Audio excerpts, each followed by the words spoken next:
प्रभु यीशु मसीह के प्यारे और मधुर नाम में आप सबों को जय मसीह की।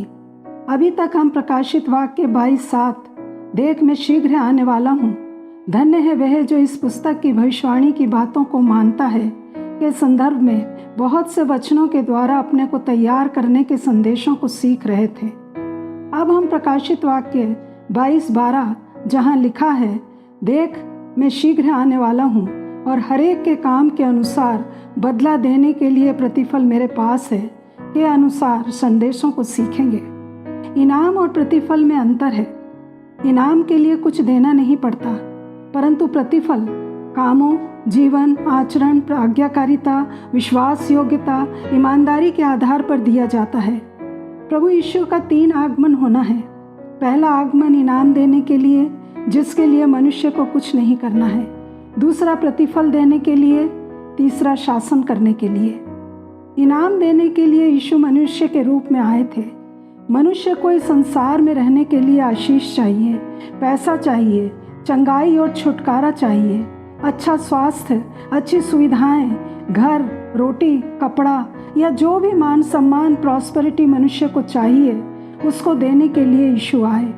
जो इस इनाम को ले लेते हैं वे प्रभु की दया का सदुपयोग करते हैं, और जो नहीं लेते वे जीवन भर संघर्ष करते रहते हैं। इन इनामों का सदुपयोग करने वालों के लिए यीशु के दूसरे आगमन पर प्रतिफल तय हो जाता है। हम कितने आज्ञाकारी रहे, अनुशासित रहे, अनुग्रह में कैसे जिए, इस पर प्रतिफल निर्भर करता है।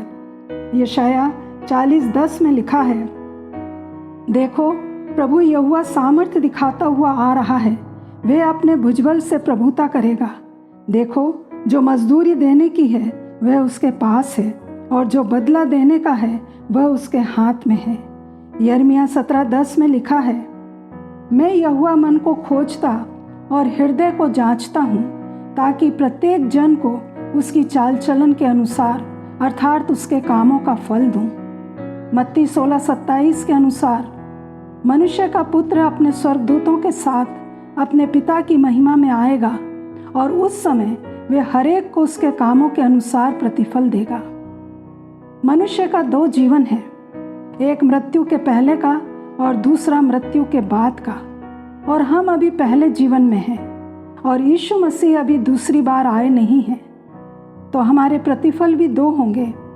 एक तो हमारे जीवित रहते हुए प्रतिफल पाएंगे, जो हमें हमारे जीवन में, आचरण में, कामों में, मसीह के साथ संगति में, आत्मिक जीवन में हम प्रतिफल को पाते जाएंगे। और दूसरा मृत्यु के बाद या प्रभु के आने पर यदि उठा लिए जाते हैं, जो भी पहले होगा उसका प्रतिफल स्वर्ग में पाएंगे।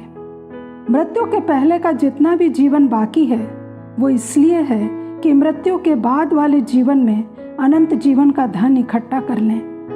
अपनी संपत्ति एडवांस में जमा कर लेना है, क्योंकि बाद वाले जीवन में या तो स्वर्ग होगा या नरक। जीवित रहते हुए मौका है, मृत्यु के बाद मौका नहीं रहेगा।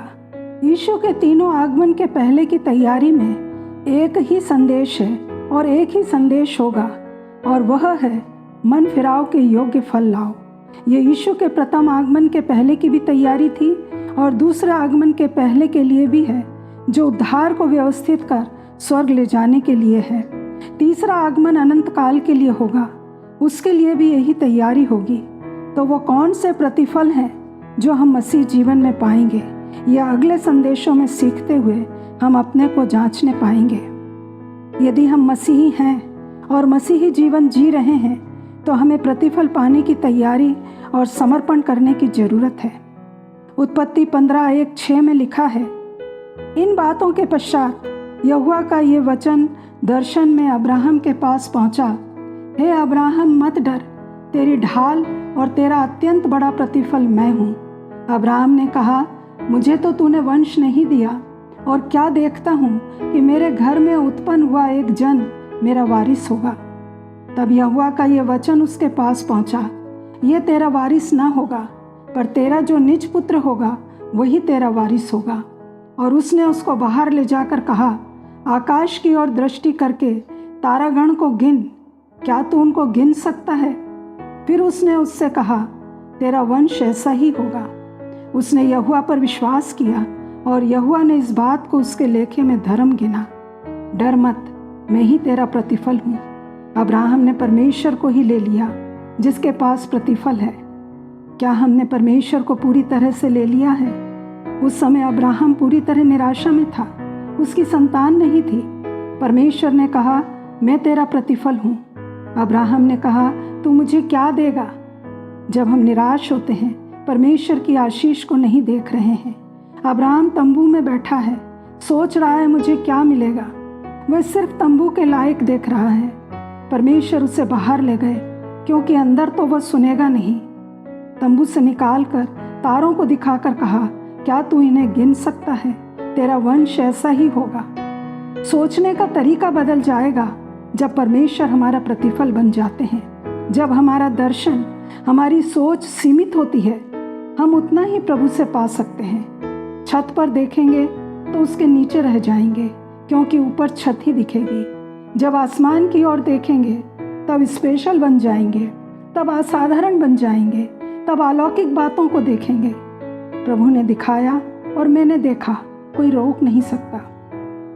हम उसकी संतान हैं, हम उसके जैसा ही सोचें और वैसा ही बात करें। हमारा परमेश्वर विशाल है, हम उससे जुड़े हैं जिसके पास आशीषों के भंडार हैं, जिसके पास हमें देने के लिए प्रतिफल है, जिसके पास स्वर्ग और पृथ्वी का सारा अधिकार है। तो आइए उन कामों को करने के लिए प्रभु से अनुग्रह को मांगे कि वो हमें सिखाए कि प्रतिफल पाने के लिए हमारा जीवन कैसा हो। प्रभु, हम आपसे विनती करते हैं, अपने वचनों के द्वारा आगे के संदेशों को हमें सिखाएं। हमारी आंखें, हमारा मन प्रतिफल पाने के लिए आपकी ओर लगा रहे। हमारे काम, हमारा जीवन आपको प्रसन्न करने वाला हो जाए। हम पवित्र आत्मा को शोकित ना करें, पर आपके बलवंत हाथों में दीनता और नम्रता से रहना सीखते जाएं कि आप हमें सही समय पर उठाकर खड़ा करें, प्रतिफल पाने के योग्य बनाएं और अपनी महिमा के लिए इस्तेमाल करें। यीशु मसीह के नाम में आमीन।